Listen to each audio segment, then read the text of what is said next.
Good afternoon and welcome. My name is Eric Plaken, and I am the Medical Director and CEO of the Austen Riggs Center. We're delighted to begin the events in this year's collaboration between the Erikson Institute of the Austen Riggs Center and the Sigmund Freud Museum in Vienna. The project we're embarking on together is From Despair to Hope: The Holocaust, Immigration, and Psychoanalysis in North America.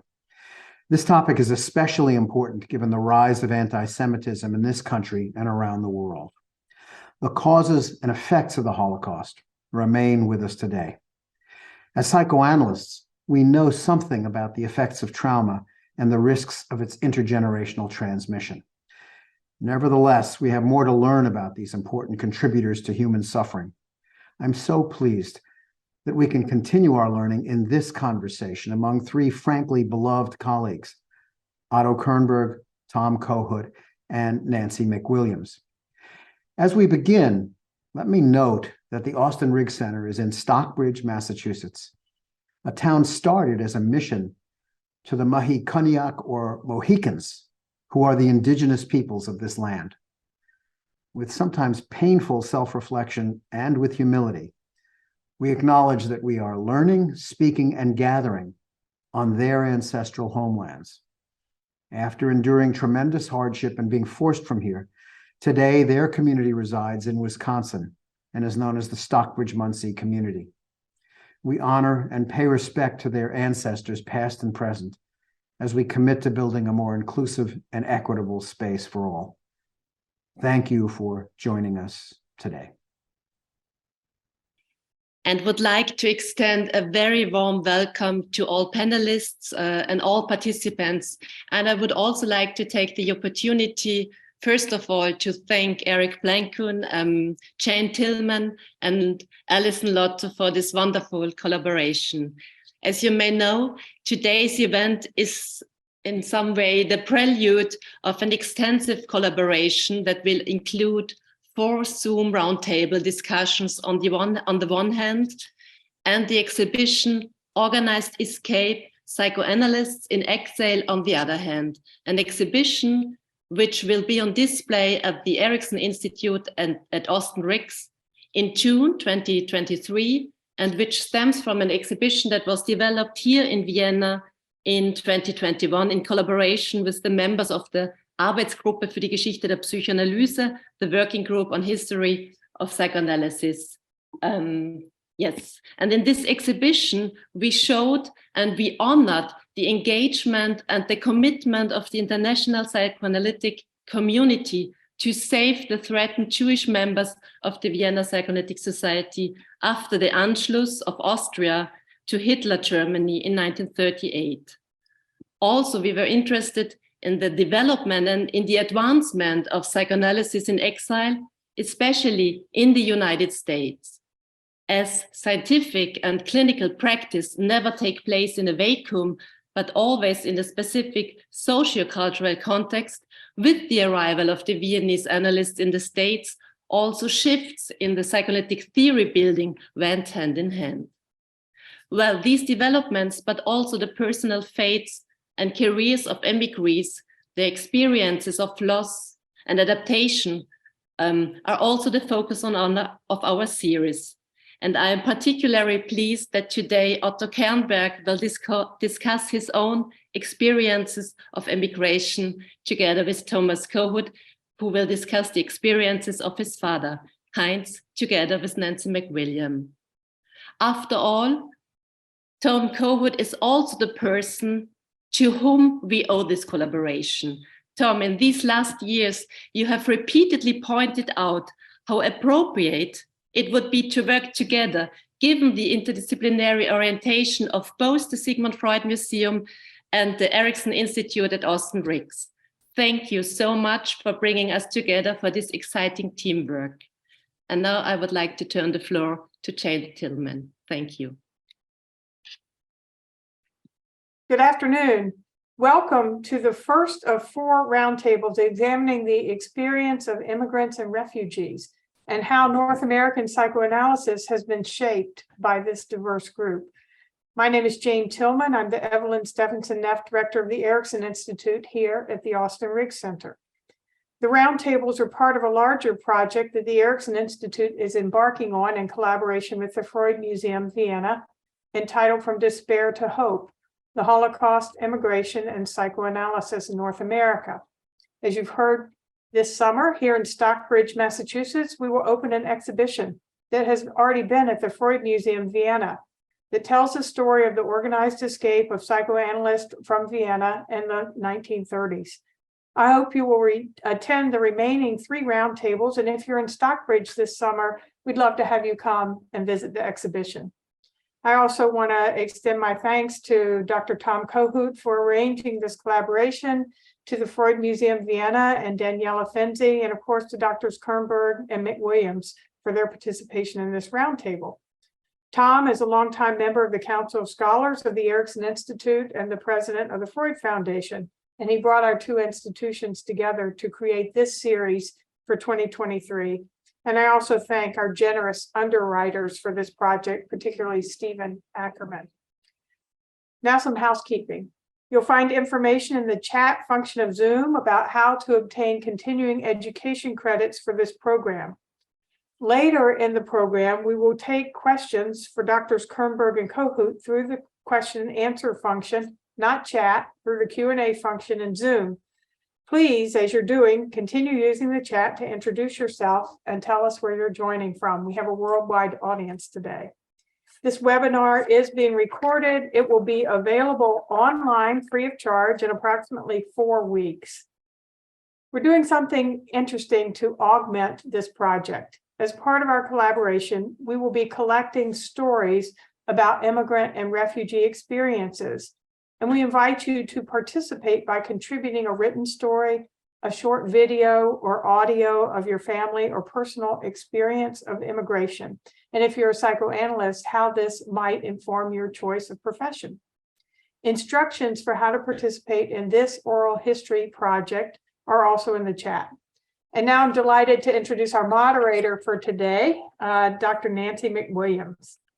Nancy McWilliams is visiting professor emerita at Rutgers Graduate School of Applied and Professional Psychology, and she has a private practice in Lambertville, New Jersey. She is the author of 4 textbooks on psychoanalytic diagnosis, case formulation, psychotherapy, and supervision, available in 20 languages, and she co-edited both editions of the Psychodynamic Diagnostic Manual, or the PDM. A former president of Division 39 of the American Psychological Association, Dr. McWilliams is also a member of the Austen Riggs Center Board of Trustees. And so, Nancy, I will turn this over to you, and we look forward to an exciting discussion today. Thank you.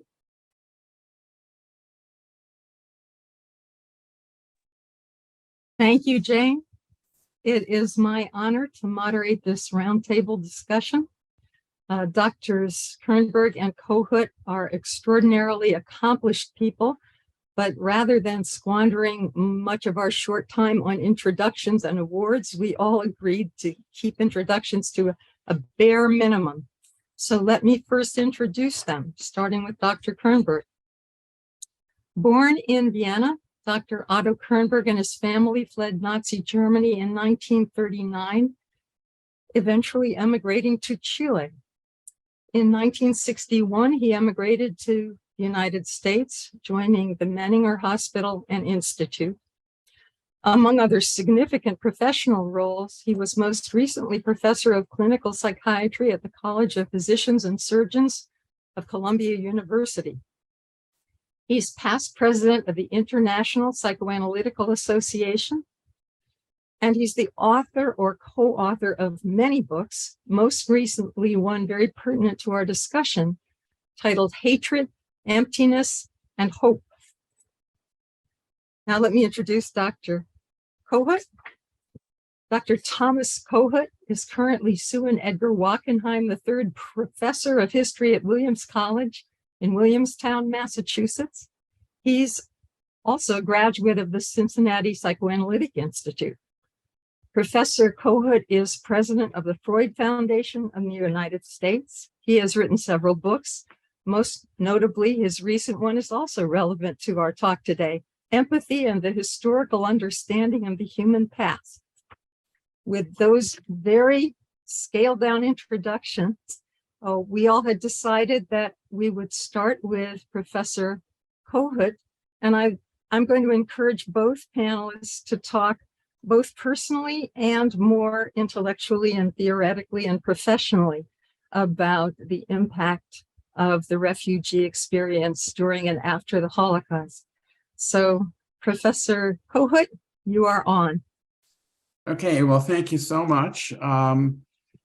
So there are a whole lot of people I see who have registered for this, and it's clear I know almost none of you, but I thought I'd actually begin by saying something personal or making a personal acknowledgement that it's a bit difficult for me to be here to talk about this subject, in part because I feel uncomfortable trying to, quote unquote, represent my father here. So I'm not going to try to represent my father. I'm going to represent me.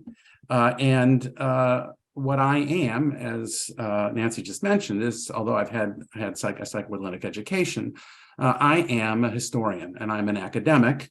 And what I'm going to say today is going to reflect that identity probably more than the fact that I'm the son of Heinz Kohut. And I actually, as a historian and academic, have a kind of academic agenda here. I want to convince you, although maybe this group doesn't need convincing, but I want to convince clinicians and non-clinicians alike about the powerful psychological impact that history has on human beings, that historical events like the Holocaust have on human beings. And I'm going to use the example of my father and his experiences of the Holocaust, understood in his most broad terms, to talk about the impact of the Holocaust on him, and then make some speculations about how his experiences of persecution and flight may have influenced his development of self-psychology. And I think it's, as already been pointed out, I think this is a great first panel in this series, because in a way the whole series attempts to demonstrate the importance of history, its influence on people, on psychoanalysis, and the way that psychoanalysts understand their patients themselves, and I think ultimately the world in which we live. So I'll start with the Holocaust in my family. This is the personal part.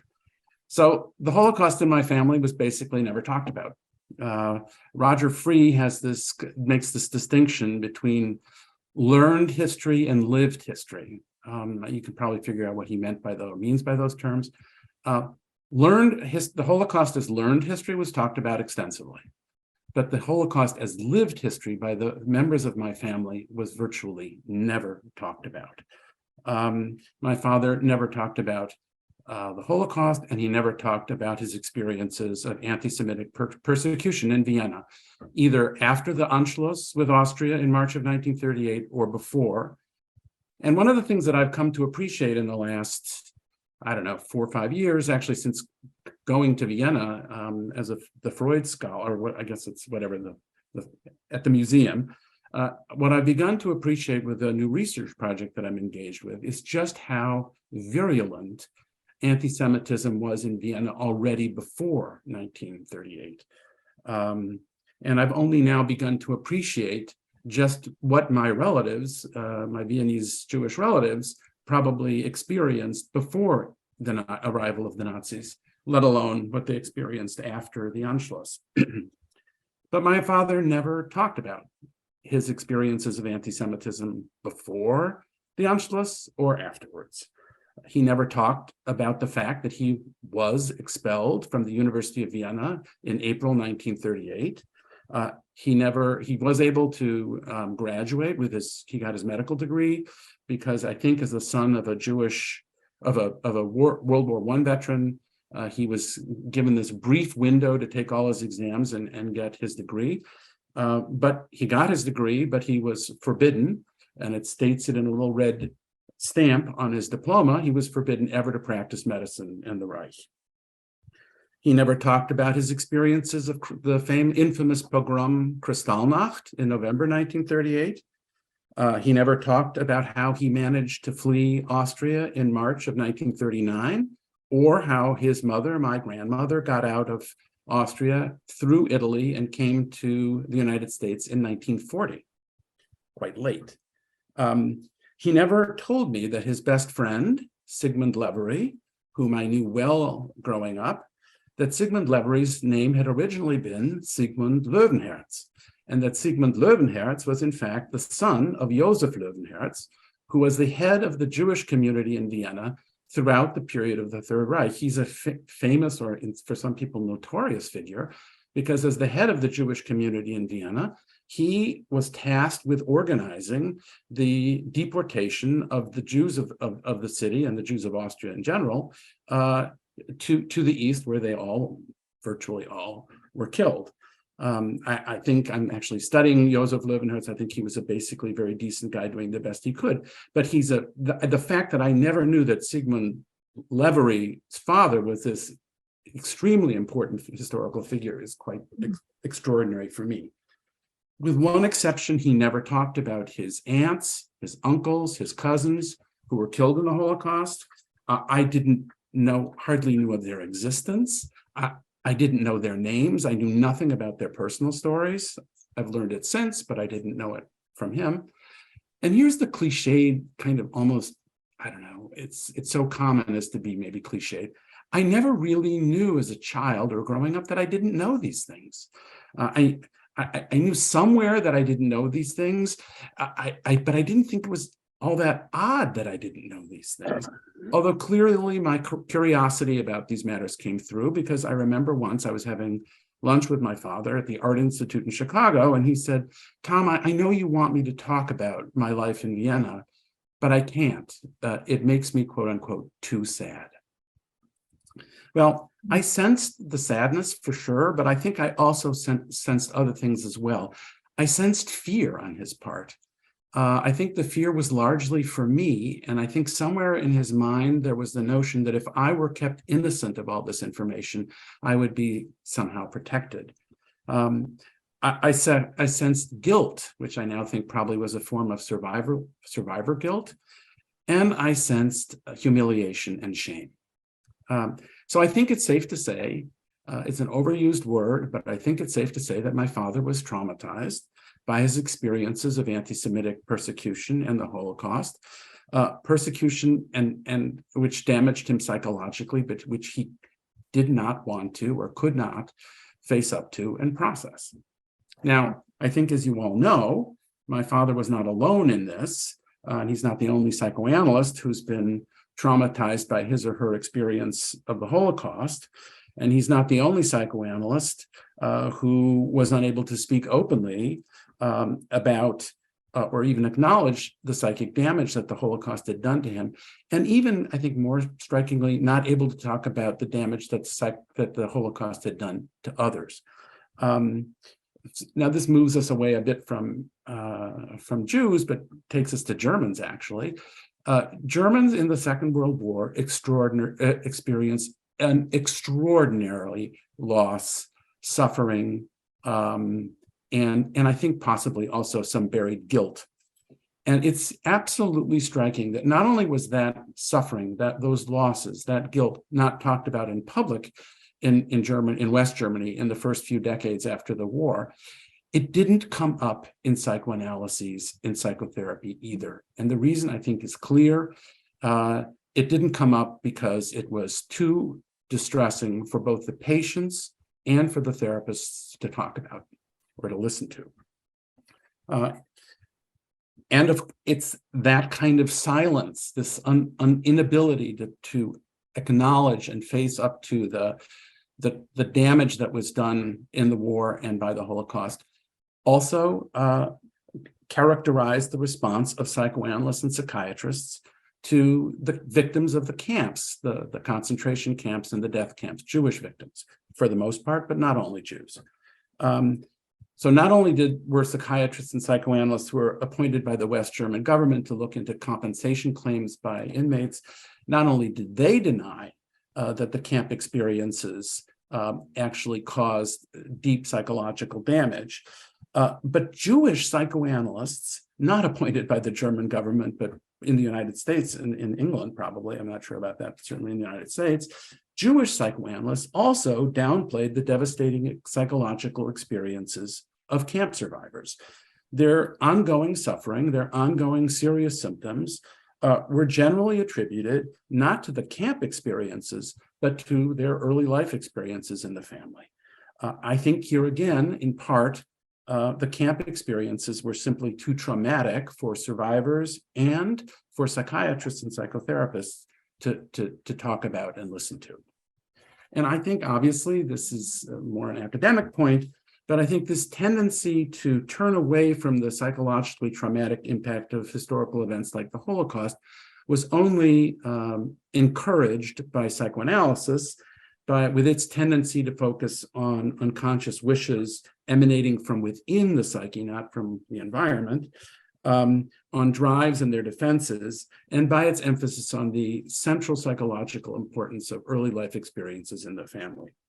So I can't prove it, but I am virtually certain that the impact of anti-Semitic persecution and the Holocaust never came up in my father's training and analysis in Chicago in the late 1940s and early 1950s with Ruth Eisler, who was herself a Jewish refugee from Vienna. I'm virtually certain that those issues didn't come up, those topics didn't come up because they were too traumatic for my father to talk about and for Ruth Eisler to hear.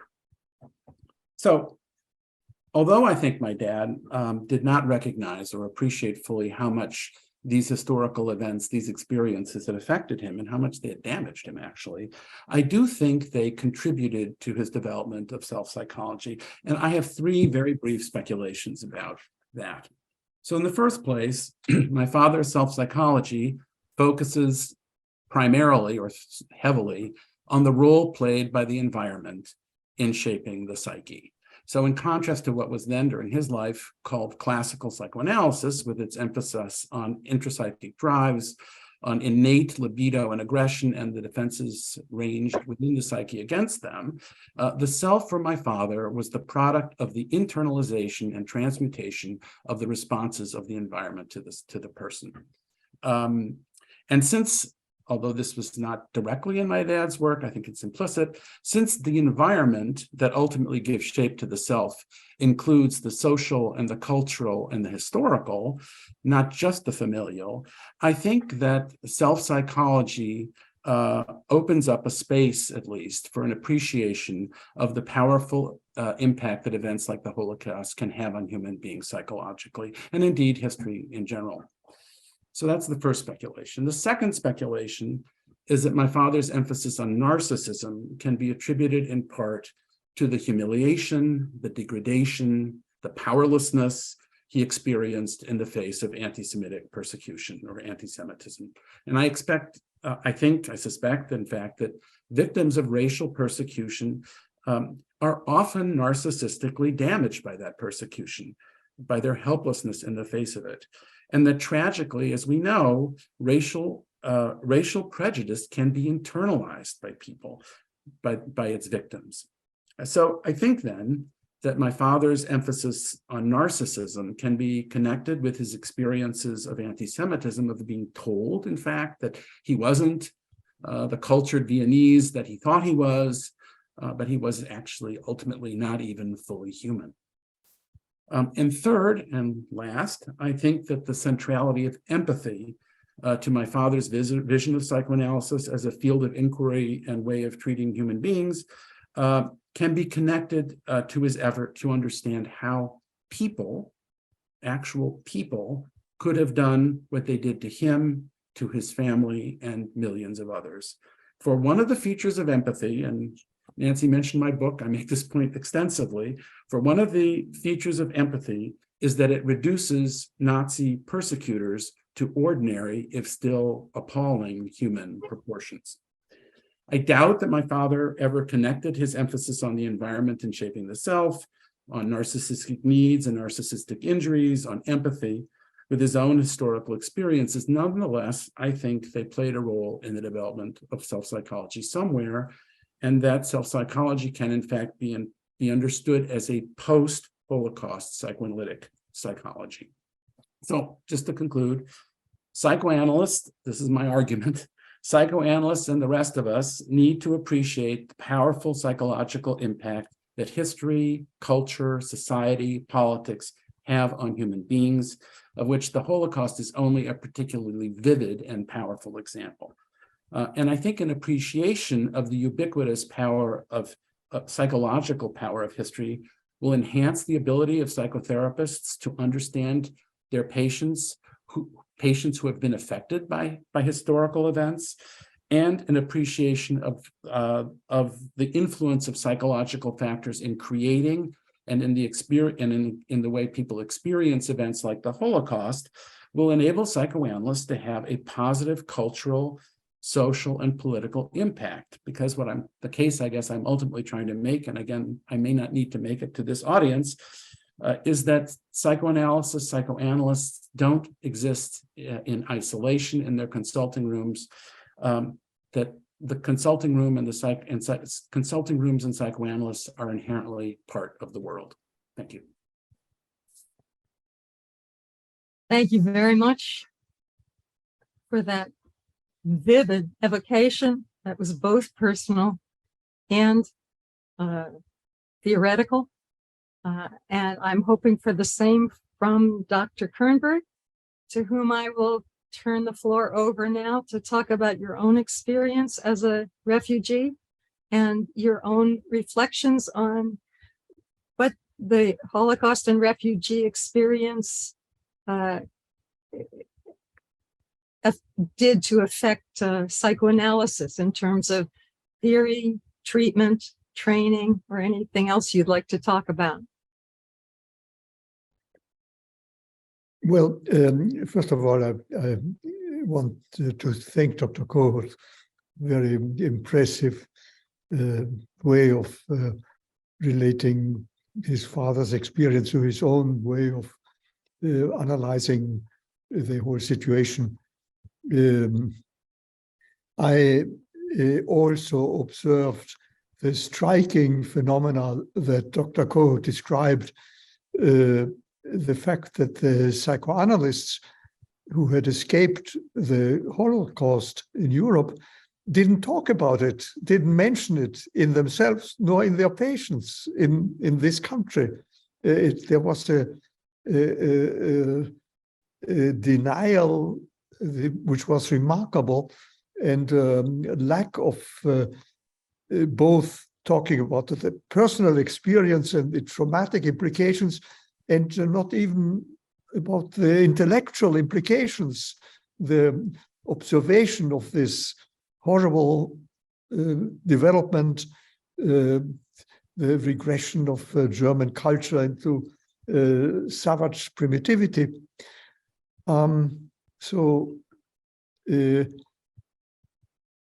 In my case is very different.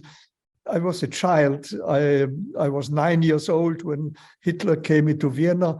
I watched on the Maria-Hilfer-Straße as he was coming in, and I was yelling "Sieg Heil" with everybody else. I didn't have the slightest idea. This came totally out of open sky. My parents never talked with me about anti-Semitism, and I had no experience of it really as a child until age 9. I lived in a kind of relatively neutral part of Vienna, not with a high Jewish concentration, the 7th district. That may have something to do with it. There were other areas in Vienna with much higher concentration of Jews. From one day to the next, the world fell in. Hundreds of thousands of people applauding Hitler when he came in, when he gave his talk at the balcony of the presidential palace. Then I was exposed during that year in which I was in Vienna, from March 38 to July 1639, when my parents left with me. I was the only child. During that year, I was exposed to a sudden upsurge to insults, attacks, depreciation on the street, open and consistent expression of hatred and depreciation of Jews. On the banks, it was written, not for Jews, not for dogs nor Jews, or dogs and Jews forbidden the entrance in the Volksgarten, the park where my mother used to take me. I had a few personal experiences, once in which a group of adolescents threatened to attack me. I was with my father. My father tried to defend me. That created an immediate larger group who were now going to attack my father. The policeman who was standing there, whom we knew personally, took my father into custody, quote, taking him away a few blocks to protect him and me. That was kind of a part of daily life. And I had an experience in which I was with my mother, corner Neubaugasse, Maria-Hilfer-Straße, the very densely populated commercial corner. One of the SA men, the lower level Hitler military, paramilitary organization, detained my mother, forcing her to wash the pavement at that point. And so my mother started to wash the pavement. A multitude gathered around us, not indignant or shocked, no, enjoying it, making fun, insulting my mother and me. So it was from one moment to the other, we were surrounded by an enemy crowd. I was kind of half seemed so strange that it didn't. I had a sense of derealization that now retrospectively I can tell that I had a feeling as if I was not really there. This wasn't really happening. Anyhow, we were thrown out from school. There were all kind of expression. But what I want to stress is that mass phenomena. It seemed like absolutely every Viennese who was not a Jew hated the Jews. And it created a sense of persecution and of inferiority. I must be defective, the Jews must be defective. And of course, there were Hitler's speeches in which he would say outrageous things. In one speech, he said there was a shortage of butter, and he implied the Jews had been getting all the butter of the city. I mean, the kind of madness that was the mad slogans on the day was something that I only retrospectively could analyze. And the fact that when the leader speaks outrageous lies, if they are sufficiently outrageous, the Jews want to poison Europe, and they are actively trying to poison Europe. You end up thinking something of it must be true. You can't say such enormous thing with some kind of truth. No? Trump must have won the election. My parents told me the day what we left, we're leaving today for Italy. Here's his suitcase, whatever toys you want to take with you, you can put in there. That's all we are taking. And don't say a word to anybody. That was said to me in the morning. In the afternoon, we went to the train to go to Italy. This was a preparation for immigration. And of course, the memory of that trip, the anxiety of my parents before we got to the border, it was July 16, the war was in the air.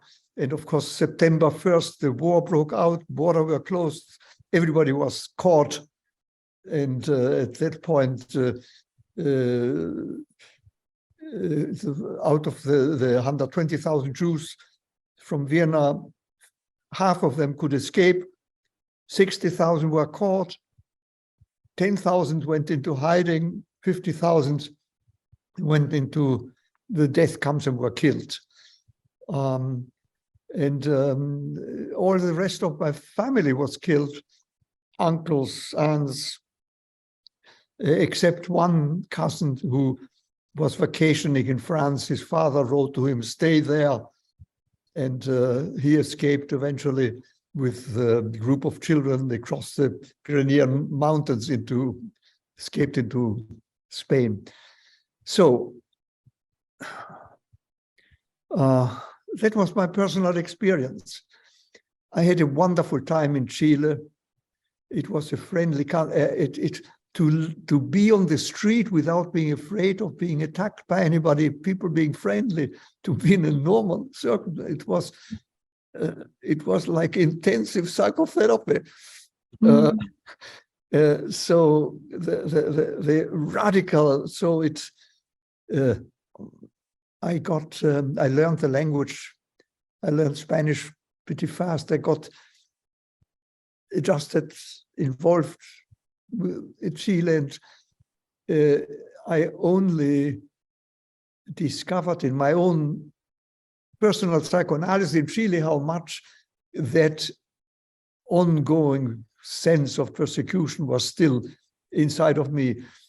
It came out in a personal experience in which, God, I don't have time to tell you the whole thing, just in short, the acting chairman of the Department of Psychiatry, in which I was now assistant professor, an acting chairman was trying to take over courses that I had been invited to give in other university schools, and I refused to do that, as all other members of the department of whom he asked similar question did.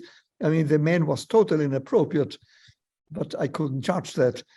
And his response to me was, if I were you, were one of your race, I would be more careful in the way I treated authority. So he used the argument that I was a Jew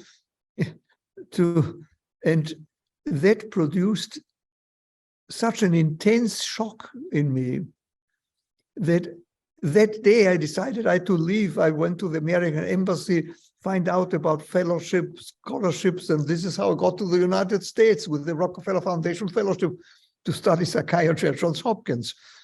Had to go back a year later to Chile to teach what I had learned in the United States. And one of the first things I did was to go to the office of that man, who, in the meantime, the chairman of the department, a wonderful man, Ignacio Matevranco, had come back, so he was no longer. And I told him that he was a shithead and that I didn't beat him to the floor only because he was much older, and I felt sorry for him, and that he had to be very careful to be out of my way and do nothing that irritated me, because I would hit the shit out of him wherever he did anything inappropriate. After telling him that in stronger words than what I'm using here now, I felt better. So going from the particular into the general, I didn't become a psychiatrist and a psychoanalyst because of the Holocaust. No, I became a psychoanalyst, psychiatrist, because I had an uncle, Manfred Sackel, who was an internationally famous psychiatrist. He discovered the first treatment of schizophrenia with insulin coma treatment. He managed to emigrate from Vienna before the Nazi invasion, developed his institute in Boston, and he was a tremendous influence on my early educational experience, in relation with my parents. then in my adolescence, I came under the influence of a Jungian psychoanalyst who was a youth leader for Jewish German children in Valparaiso, Chile. And then when I got to medical school, I came under the influence of the chairman of the Department of Psychiatry, Ignacio Mate Blanco, one of the great Latin American psychiatrists who founded the Psychoanalytic Institute and Society in Chile. And I think it was the combination of this influence that made to me clear I wanted to become a psychiatrist and a psychoanalyst. And that's what I've been the rest of my life. So it's not, but the content of my interests as a psychiatrist and as a psychoanalyst have undoubtedly been profoundly influenced by that early experience in the direction of my effort to study the importance of aggression in human behavior. Freud's theory seemed eminently reasonable from the start. To this day,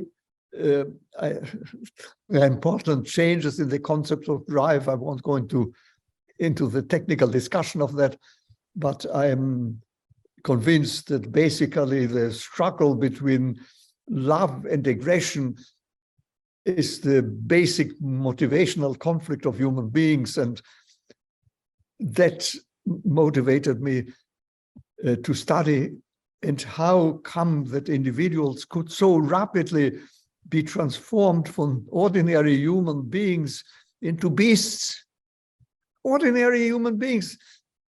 And that led me gradually to the study of the structuralization of such transformation in personality disorders, the study of personality disorders descriptively and psychoanalytically, and the influence of deep unresolved aggression, its origins in early childhood, its expression in clinical syndrome. And that permitted me to develop my theories about personality organization, classification of personality, and the application of psychoanalytic treatment for the treatment of severe personality disorders, transference-focused psychotherapy. It all came in that direction. At the same time, I became interested in the social influence of the behavior of people when they are in group processes, the regression that occurs in groups. Freud's book on mass psychology and analysis of the ego has one statement, a little statement by Freud, which is fundamental, that under conditions on the formation of a regression into a large group situation, the cognitive functions of the individual are reduced.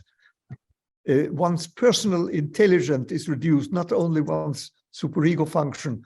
And so I started group processes, large groups, small groups, and the relationship between group regression and the malignant influence of certain personality structure in which aggression was organized in a way that prompted them toward leadership of large groups.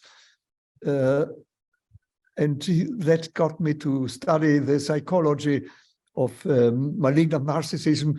I was able to describe the syndrome of malignant narcissism and its treatment as part of the treatment of severe personality disorders.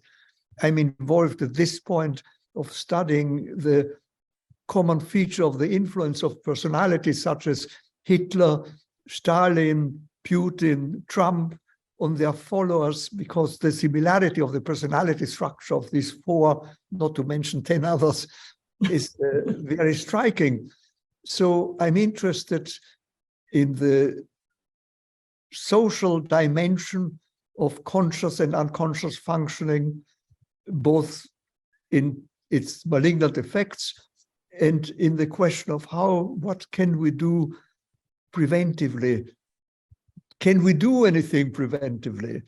These are the issues I'm involved with right now. Well, that has so that undoubtedly in this regard, the Holocaust has influenced me in the attention to group aggression,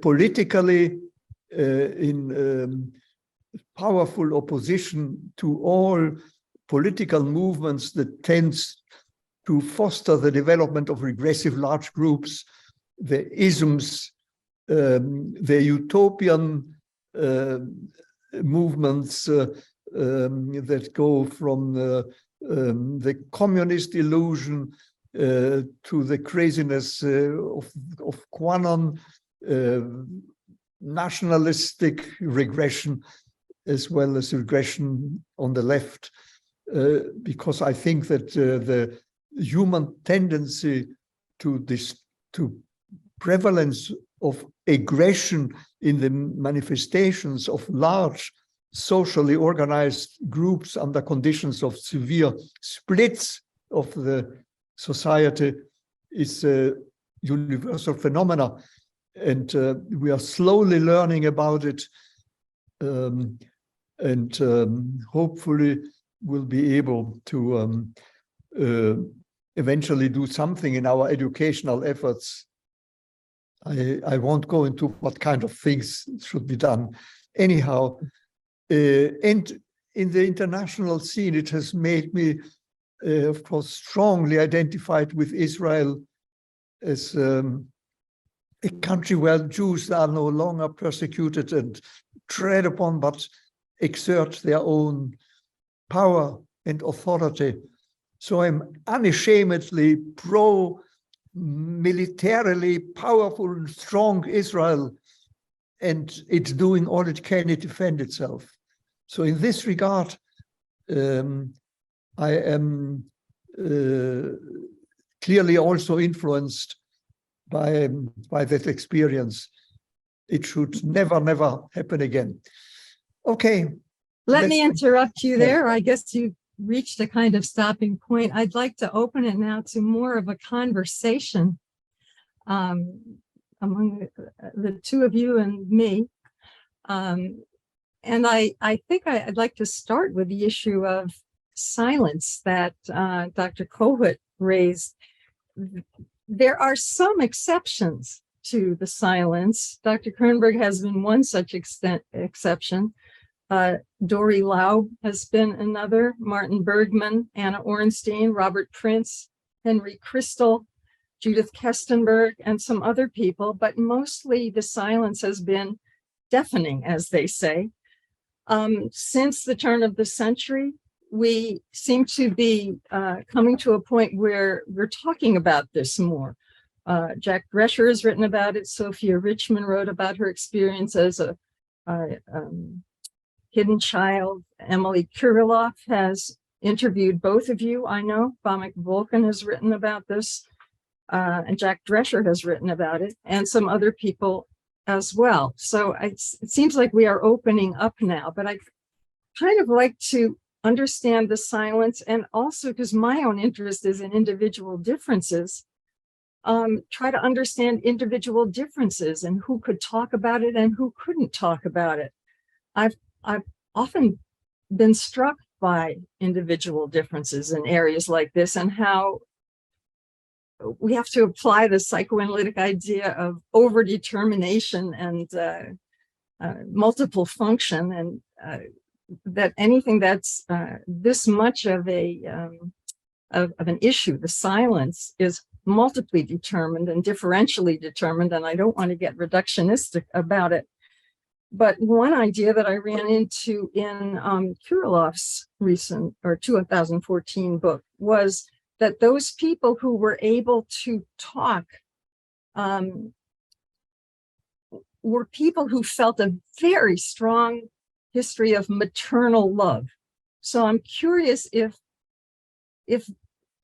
you would put yourself in that category, Otto. I think Anna Ornstein said as much. Henri Perrins has said that. Henry Christel said something similar. There's something about a secure attachment that makes it more possible to talk about what to so many people is undiscussable.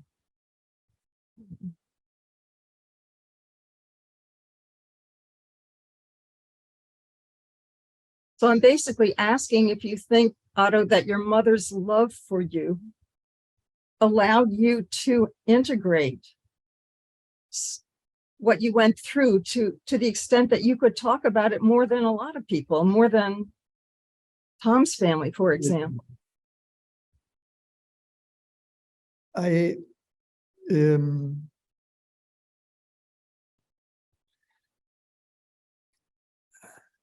Somehow I wonder whether my father may have been more influential on me than my mother.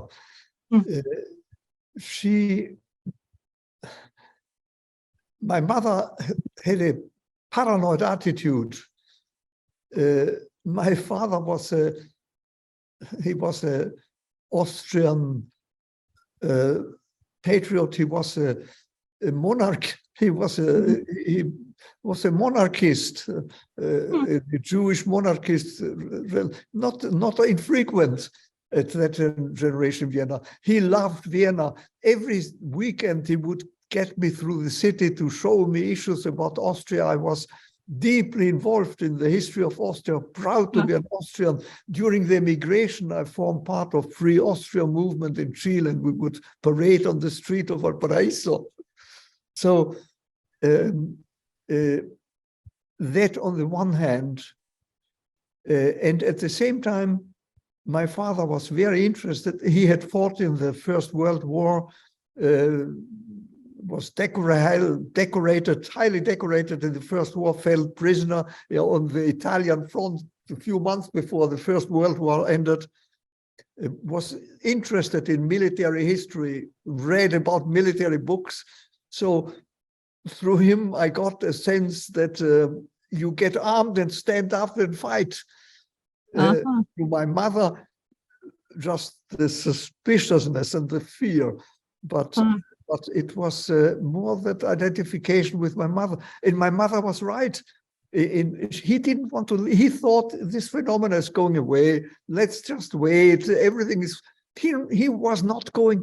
If it were for my father, I wouldn't be here. We would be dead. Thanks to my mother, we left. Her paranoid attitude, thanks God. Yes, it was paranoia is quite helpful sometimes. Her fearfulness, suspiciousness, and his affirmation of aggressive defense, somehow this came together. And so I was free in developing my own aggressive response. And from early adolescence on, I became very aggressive with aggressive authorities, was very, and stood up rebelliously in school, in the university, and later on professionally. I was in a situation in which I had to stand up to autocratic and corrupt leaders. So this is how I see the reason why I could affirm aggression and at the same time have the security really of being together with those who were suffering the same experiences I did. Probably the fact that basically I had a good relation with both of my parents at this point has something to do with the confidence that there was real love and honest friendship, that aggression could be confronted and resolved. And go from there to ask you both about what you think. So that it's the combination of a good basis, I think, in a normal attachment situation, if you want to, or capacity for a normal dependence, and the affirmation of the possibility of autonomy, self-affirmation, aggressive fights when necessary, without the fear that aggression would become so overwhelming that nothing good would remain in the world. And I can be very direct with my patients, and my patients know that I'm committed to them, interested to them, trying to help them, even if I confront them with things that are very painful for them to become aware of. Let me ask you both, Tom more as a historian, but also as someone familiar with the psychoanalytic world, and Otto as someone who is a major psychoanalyst. What do you think was the impact of the silence on psychoanalytic practice and training? For example, silence was a central part of the ego-psychological approach to doing psychotherapy. You remain silent for a long time. I read an interview that Hedda Bolger did with Rudolf Lowenstein, and he said, well, he was silent because he didn't speak English. He learned English from his patients. So silence figures into technique, actually. But what about the dogmatism and the rigidity of mid-century psychoanalysis? What do you think the refugee experience had as an impact on that? Both of you. So can I just, this sort of doesn't answer your question. It actually is more a response to what Otto said. Yeah.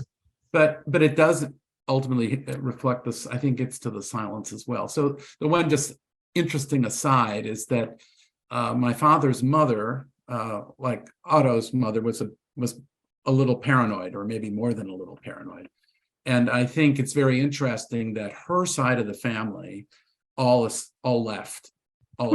And the Kohuts, my grandfather had died before the Anschluss, but the whole Kohut family, every one of them was killed. So I think that the paranoia was, in this case, as Otto suggested, kind of a good thing to be, because you appreciated the fear. And I think I wouldn't be surprised, here again, the impact of history, that if you're the victim of anti-Semitic persecution, that kind of fosters a kind of paranoid worldview in part, because people in some ways really are out to get you. So that's the first thing. And now this is the other comment as a historian, and it relates to the silence question. So I think it's interesting, and Otto, what you described, I think it's relevant to what your own work, but certainly for my father, he had no difficulty writing about the Nazis. He wrote about Hitler and other National Socialists, but he didn't write about, and he didn't talk about, the experience of Jews. And in German history, which is just my field, virtually all histories of the Holocaust until very, very recently focused exclusively on the perpetrators, exclusively on the Nazis. If you read books on the Holocaust, they're about the Nazis. They're not about the experience of Jews. And the signal figure in bringing Jewish voices into the history of the Holocaust was Saul Friedlander, whom many of you may have heard of. Also, Marion Kaplan wrote some wonderful work about the experience of Jews in Germany. But for the most part, people focus on the perpetrators, not on the victims. And I think part of the reason is that the perpetrators' behavior was a puzzle that made no sense. How could people do this? We need to understand so that it doesn't happen again. But I also think that part of it is, in my own work, I've written 2 books on non-Jewish Germans. I'm now trying finally to write about my Jewish or Jews in Vienna. And it's very difficult because it's not as bad as the perpetrators were. They had agency. And when you were trying to imagine your way or think your way or empathize with people who are the subject of persecution, you're dealing with feelings of helplessness and shame, powerlessness. They're unpleasant feelings. They're not dramatic. They're not, again, there's no agency. And I think that part of the reason that people were silent about the Holocaust for so long, and the reason that my work in German history dealt with the perpetrators, not with the victims, not with my family, is that it's too painful. Mm-hmm. It's very, very painful to think your way, to live in that world in your head. And I think, Otto, you, in your comment about your mother having to wash the sidewalks and you're standing there, my father never talked about this, but I had a student who brought his father who had survived Auschwitz to my class. And the father had never talked about his experiences in Auschwitz. and he began to weep in front of the class. And his overriding emotion was that he was afraid that his son would be ashamed of him. As he had been when he was a child in Auschwitz, and his father was unable to protect him from Auschwitz. So he felt that his father had failed him. And I think he, in order to survive in Auschwitz, people had to do some pretty terrible things.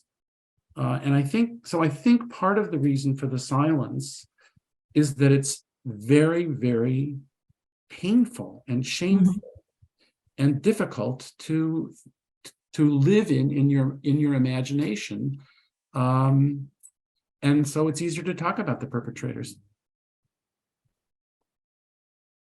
Let me ask Dr. Kernberg to comment on. Yeah, I very much agree with this. I think that the silence reflects shame over having had to submit, having had to accept, to tolerate, to ask like to survive.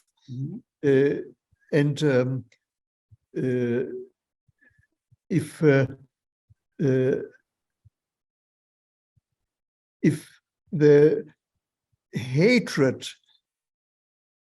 of the oppressor was strong enough so that the reaction was an enraged, angry opposition, then one could deal with the aggression, and then one could talk about it.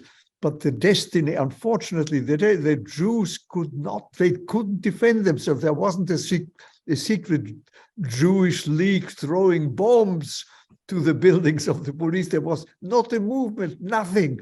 The Jews submitted completely, one might say, because they were so indoctrinated into the authoritarian educational system of Germany and Austria that they couldn't even think about rebelling against authority.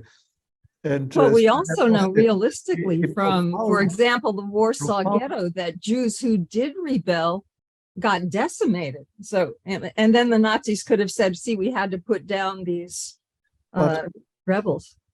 The rebellion of the ghetto of Warsaw is already a reaction of the Jews as a social group trying to defend themselves. It's the origin of the pride of standing up against the oppressor. And the German Jews had nothing of that. And I think that in a deep, shared, unconscious shame then affected their behavior. And an unconscious identification with the enemy. Because those German psychoanalysts, when they started developing their psychoanalytic institutions in this country, became very authoritarian. There was that's where I wanted you to go with psychoanalytic education, which persists to this day, and a reluctance to examine the authoritarianism in psychoanalytic education is a problem to this point. Something which I'm very glad to have spoken up against from the day I became aware of it. In Great Britain, the British analysts who were not German refugees dealt very freely with aggression. The Kleinian movement, dominant in Great Britain, dealt with aggression freely. In the United States, the German psychoanalysts who were very influential, New York, Boston, Washington, they were the silent ones, and silent and authoritarian ones. But the culture also has certain influence. The acceptance of deep aggression as part of human being comes natural in European culture. In American culture, there is a tendency to deny the centrality of aggression. There is something about American culture that fosters a feeling that if you are not exposed to any excessive aggression, you'll be perfectly all right, everything will be fine. There is a certain denial of the human centrality of aggression in American culture, which may have contributed to the attitude of the emigres who restarted psychoanalysis here. Well, I'm thinking of Hartman and the idea of an average expectable environment, which he had not really experienced, or a conflict-free sphere. That sort of feeds into a kind of an American optimism. Would you agree? The ego-psychological orientation in some ways was a good fit with certain kinds of American tendencies. Yes, the ego-psychological approach harmonized with American culture. Uh-huh. It's interesting that there has been a great difficulty in analyzing the aggression of patients, both in this country and in Germany. The non-Jewish German analysts have a tendency they are afraid of direct interpretation of aggression. There is a kind of there is a cultural phobic attitude about aggression in German psychoanalysis because of that sense of uneasiness of the savage nature of National Socialism. Let me use your comments about aggression to bring up something I think that's relevant to our talking today. I suspect that one of the reasons that some of our extraordinary number of people participating as our audience were attracted by the juxtaposition of the names Kohut and Kernberg. And as I was preparing what I wanted to talk to you about, it occurred to me that when I was reading all about the Kernberg-Kohut debates of the 1980s, that it never occurred to me to think about them in light of the Holocaust and the refugee experience. But you've both talked about denial or dissociation from trauma. And your work, Otto, has emphasized human aggression and destructiveness and the danger of regression toward a kind of mammalian destructiveness. That's one thing that can be denied. But the other thing that can be denied is vulnerability. And I'm thinking about Heinz Kohut's emphasis on the dangers of fragmentation of the self and his sensitivity to issues of shame. So that one way of looking at some of the theoretical differences between the two of you may be that you're looking at one element of what was denied or dissociated, namely our capacity for destructiveness. And Heinz Kohut was looking at our vulnerability to being destroyed, both of which can be denied, dissociated, and not integrated by people. And to some extent, we're not integrated by the ego psychologists. I'm curious about your reactions to this speculation on my own part. Yes, I agree. One can go one step further and raise the question to what extent excessive vulnerability isn't a consequence of the projection of primitive aggression onto the other. So one feels attacked when one isn't attacked. And the other has to be very careful in treating one, because one is hypersensitive to being rejected, attacked, mistreated. Thank you. And Tom, what Well, again, I have a reaction to what Otto said before. You raised this extremely interesting point, sort of going back to the dogmatism of the 1950s and 60s, which I kind of like to talk about. But I'll just say this: I think what you've said is really interesting, Nancy, and that I think you know, when we're talking about, we're looking at this from the point of view of innate aggression and a kind of regression to a sort of very primitive aggressive state, we're talking probably there primarily about the perpetrators again.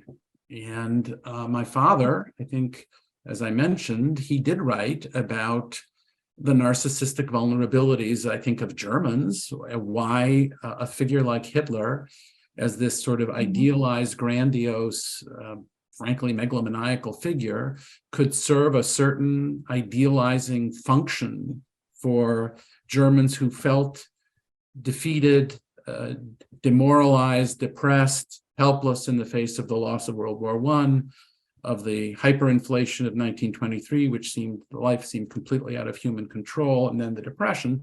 So I think he focused again on that vulnerability in relationship, again, to the perpetrators and to the culture of the perpetrators, in the way that what Otto has been talking about is also relating to that. But what I was trying to suggest maybe in my remarks is, although he didn't talk about it, that where the vulnerabilities come from is really in the case of those people who are the victims of the aggression of the large group, and that he didn't talk about.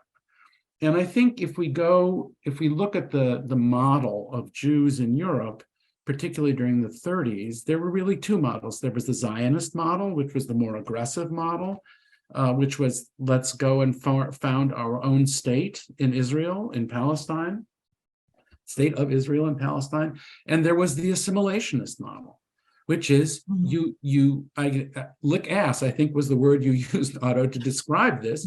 You try to fit in.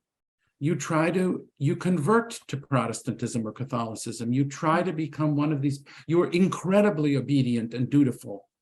And you are extremely anxious about Jews or others who kind of poison the well, who are aggressive or who say the wrong thing, or who aren't good Austrians or aren't good Germans. And this is wildly speculative, but I wonder whether the propensity of psychoanalysts in the 1950s and 60s and 70s, which my father experienced painfully, and I experienced it painfully too, actually, the tendency to want to write off certain groups of certain psychoanalytic ways of thinking as not analysis. Yeah, has a little bit of an echo to me of Jews who are assimilated, who are very frightened about their status, who feel very vulnerable, and who think that these others who are behaving badly, who are one of our group, but they really are behaving badly, those aren't really psychoanalysts. That there's a kind of way, perhaps, that some of that dogmatism and the immediate tendency to say, oh, what you're doing is fine, but that's not psychoanalysis. That there's something that might be connected with the experience of trying to assimilate into a fundamentally hostile culture. So I think that the challenge, or at least my challenge, and what I'm trying to do is to try to just not understand how people could have done this, but what it was like to having experienced what they've done. Mm-hmm. And it's not an edifying story. It's a humiliating story. It's about shame. It's about pain. It's about powerlessness. It's about ass licking and its failures. It's not a pretty story, and that's what I'm going to hopefully work on and write about. But I don't know if I can. Well, we are at the 1:15 point, which gives us only 15 more minutes, and we had agreed ahead of time to open it up at this point and have Dr. Tillman cull whatever questions came through the Q&A. and pose them to you. I'll say a lot of questions coming through the Q&A in the chat are of great appreciation to both of you for sharing your experience so personally and for the high level of the discussion going on. There are a number of questions that are about linking more explicitly your personal experience and the development of your theories within psychoanalysis and this divergence of the understanding of aggression, Tom, between your father and Dr. Kernberg, and how that might relate to early history. So those are big questions, and I don't know what a good entry point would be, but there's a wish to connect the personal story to the career and theory that you developed. I know, Dr. Kohut, you're at a bit of a disadvantage because you don't want to be your father's spokesperson. But one thing that occurs to me is that I think you've written before about how he identified with as a European more than as a Jew. Is that right? And he's sometimes been accused of having internalized anti-Semitism, but that's not your take on it. Am I right about that? Right. I mean, he certainly wasn't he wasn't the least bit anti-Semitic. I mean, there was no question he was Jewish. I mean, he was perfectly aware he was Jewish. I think, it's an extraordinarily complicated issue, and we don't have time to talk about it actually. But Okay. I think he was on some basic level afraid all the time, and that if you're a Jew, bad things will happen to you. And it was extremely important for him that I not think of myself as Jewish, because if you think of yourself as Jewish, people will come and try to kill you. I mean, I think on that there was some really basic level of deep anxiety that he had his whole life long. That was probably, if we want to go back, was connected with having had a mother who was more than a little paranoid. I think one of the tragedies of my father's life is that the happiest he ever was when the Analysis of the Self was published in 1971, I think. And at the moment that book came out, which was clearly on his part a work of self-analysis, I don't think there's any question that he was working on himself there. And so I think when you talk about his views of narcissism and vulnerability, and maybe not about so much innate aggression, I'm sure he got the innate aggression from his training analysis, and maybe from Eichhorn before that in Vienna. But I think the vulnerability was about he was trying to work on himself, and I think he actually had done a pretty good job of it. But just at that moment, he was diagnosed with cancer, with lymphoma. And from 1971 until his death, this was like the central issue in his life that he was dealing with, that I knew about it. We all knew about it. The family knew about it. My wife knew about it. I mean, we all knew about it, but he didn't talk about it. So it was a secret. And, in a way, there's suddenly the external world had been hostile, and now the internal world is hostile as well. Something within him was growing. So anyway, I don't want to get into all of that, but I do think that if you want where the personal comes in, I think my father's work on narcissism is in some measure, is probably true for most psychoanalytic contributions, was in some measure an attempt to understand himself. Thank you. Otto, did you want to follow that up? Yeah, my father acted as a European, yes, very much so, but he also was very conservatively Jewish. And for him, Judaism was old culture that had its heroes and moments in history of courage and assertion. So he was both assertive and adjusted to the environment. So you don't identify as much with the fear. We have to separate a creative integration with the environment, trying to find a synthesis, from a submission to the enemy that is shameful. The attitude of the German Jews was shamefully submissive after having a glorious history of a proud integration while self-affirming themselves. The the German Jewish Renaissance in the 18th and 19th century brought about a very proud integration of Jewishness and Germanness that was destroyed by the Nazis.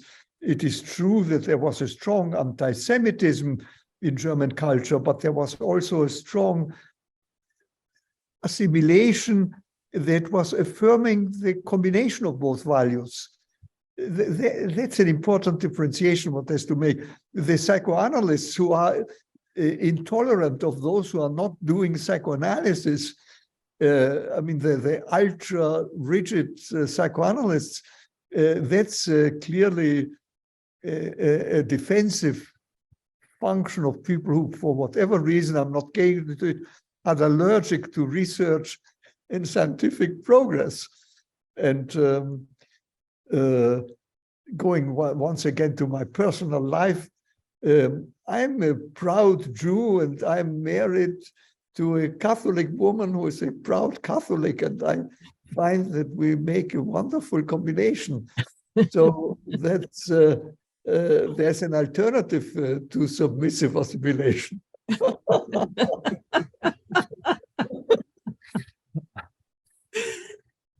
Jane, what else do you have for us? Daniela, I don't know if any questions are coming from your side, but I can certainly go through, and there are so many questions coming in.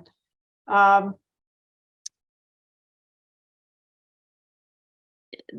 think there are questions about related to the silence that we've spoken about. And do either of you have thoughts about the intergenerational transmission of trauma and the stories that are being lost? Dr. Kernberg, you're one of the few people who can give an eyewitness or a lived experience account of having been in Vienna. And how are these stories to be carried forward to other generations? And when the stories have been silent, Tom, as in your case, in your family, how do they show up in subsequent generations? Well, it's like, let me respond to that. This panel is a perfect example. I mean, and this whole series is a perfect example. I think that for the most part, you know, there are the few exceptions that Nancy, you talked about, but Otto's being an exceptional exception, I think. But the older generation of people who actually experienced the Holocaust, most of them didn't talk about it. And my generation didn't talk about it either, but I think in the last 20 years, 15 to 20 years, this subject is finally opening up and people are able finally to talk about the silence. The silence is being broken. You know, there are all sorts of books now being written by people of my generation about who are children of National Socialists, German National Socialists, children of Jews. And that I think part of the reason that this discussion can occur is because a different generation is at a different point in its life and that is now able and needs to talk about these matters, whereas 20 years ago, people weren't able to do it. So I think that there's something about, it is a generational task perhaps for my generation. And it's also where we are in our lives. I think, you know, I have fantasies all the time. I wish I could talk to my dad about all this, but, you know, I can't. And I think it's going to be very interesting. You know, one of the things when we put this panel together, I'm really glad we have the series together. The last panel is not about the Holocaust. It's about people who have come to the United States who are immigrants, who are analysts or psychotherapists, and what their immigrant experience is like. Yes. And that's what we didn't really talk about, but, you know, what it's like, you know, my father could barely speak English when he came to the United States, you know, what it's like to speak with an accent, and so on. Anyway, so I'm glad we're talking about that. But I think it's no accident that we're doing this now, and I love the idea that Alice and Lotto had the brilliant idea to have us give space for people to share their stories.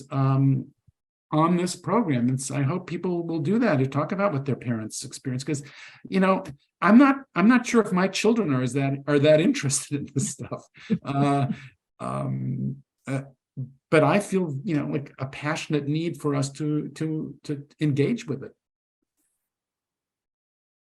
We have time for one more series of questions.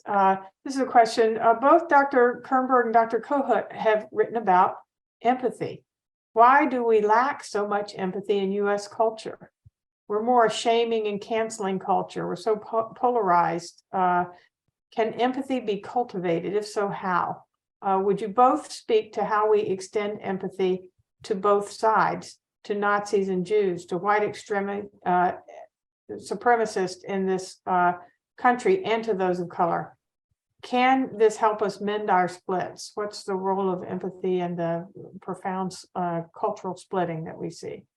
Well, there's an easy one to end up on, yes. Who wants to grab it? Well, empathy is actually a complex concept because it refers to the capacity of feeling with what the other is feeling,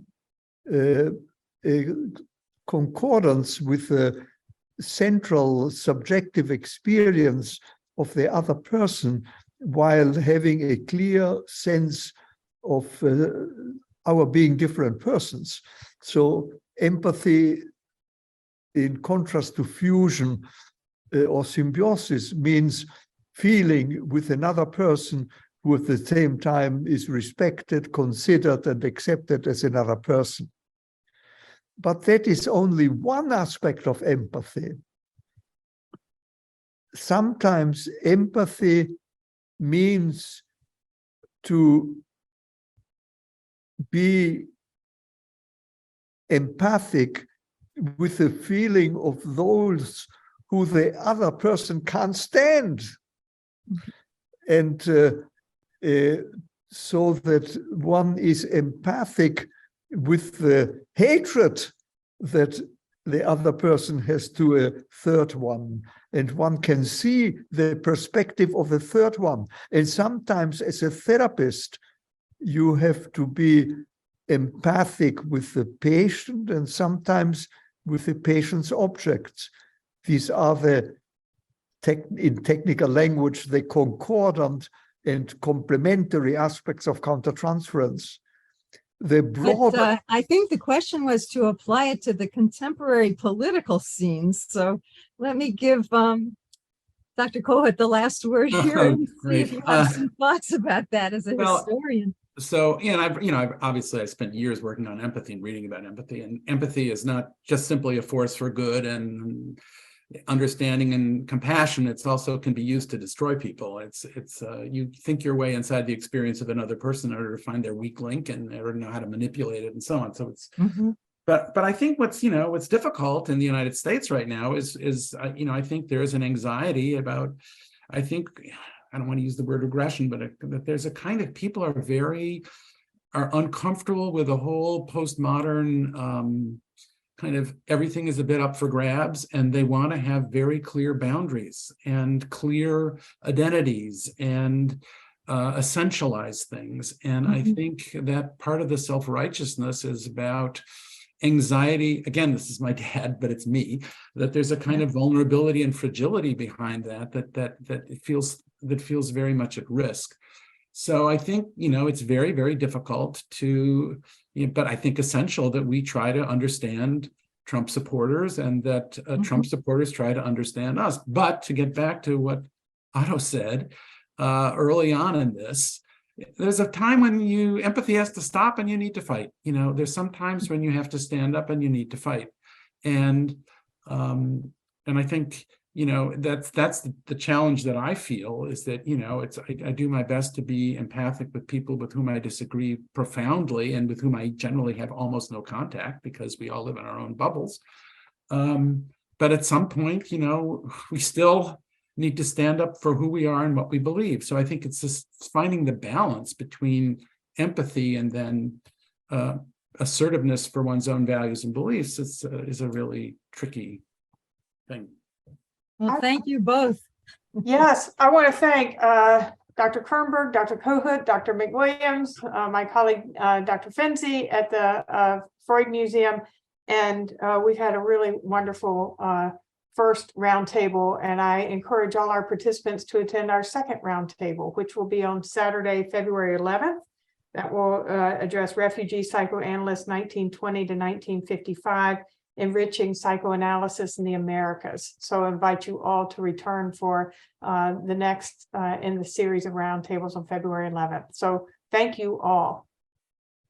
Thank you, everybody. Goodbye.